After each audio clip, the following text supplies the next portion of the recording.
राधे राधे दोस्तों, कैसे हैं आप लोग।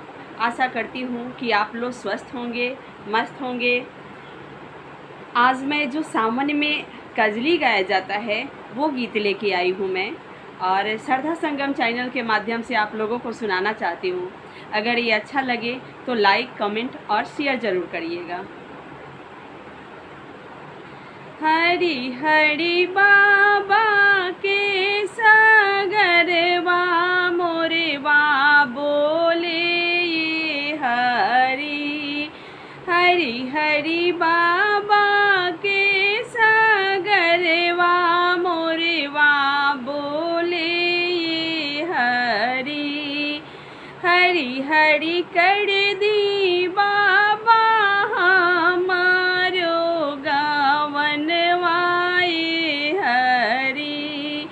हरि हरि कर दी बाबा हमारो गावन वाए हरि।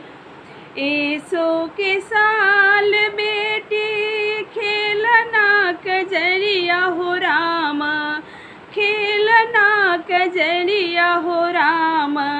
हरि हरि आगे अगहन करबो तोरे गावन वाए हरि।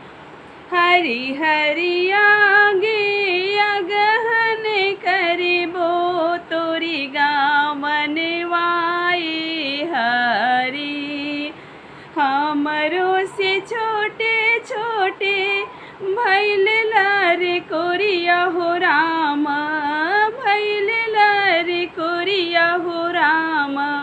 हरि हरि हमारो समैया बीते नहीं हरवा ए हरि। हरि हरि हमारो समैया बीते नहीं हरवाए हरि।